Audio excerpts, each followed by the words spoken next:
اچھا، یہ جو قیادت کا بحران ہے، کتاب اسے صرف سیاست اور اداروں تک ہی نہیں رکھتی، ماحولیاتی خطرات کا بھی ذکر ہے۔ جی ہاں، جیسے جنگلات کی کٹائی ہے، پانی کی آلودگی اور حکمران طبقے کی اس طرف جو عدم دلچسپی ہے، اسے بھی اسی لاتعلقی کا حصہ قرار دیا گیا ہے۔ تو پھر حل کیا ہے؟ کتاب کس طرف اشارہ کرتی ہے؟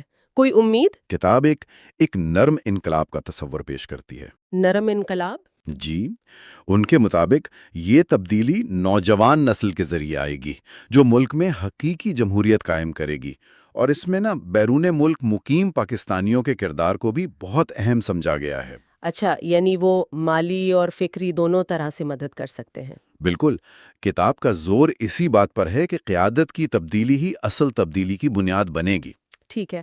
اچھا، قیادت اور نظام پر تنقید کے بعد کتاب کا ایک بڑا حصہ پاکستان کی شناخت کے گرد گھومتا ہے، خاص طور پہ اسلامی شناخت۔ جی، اور اس میں علامہ اقبال کے نظریات کا بہت واضح اثر نظر آتا ہے۔ کس طرح سے؟ دیکھیں، کتاب میں یہ دلیل دی گئی ہے کہ اسلام صرف چند عبادات کا نام نہیں، بلکہ یہ ایک مکمل ضابطۂ حیات ہے، جو سماجی انصاف، رواداری، مساوات، ان سب کی بنیاد فراہم کرتا ہے۔ اور قرآن سے براہ راست رہنمائی پر بھی زور ہے۔ جی ہاں، بالکل، اور یہاں ایک دلچسپ بات یہ ہے کہ کتاب انتہا پسندی کے دونوں رویوں پر تنقید کرتی ہے۔ دونوں رویوں سے کیا مراد ہے؟ یعنی ایک طرف مذہبی جنونیت اور دوسری طرف وہ جسے لبرل انتہا پسندی کہا جا سکتا ہے، کتاب دونوں کو رد کرتی ہے۔ تو پھر راستہ کیا ہے؟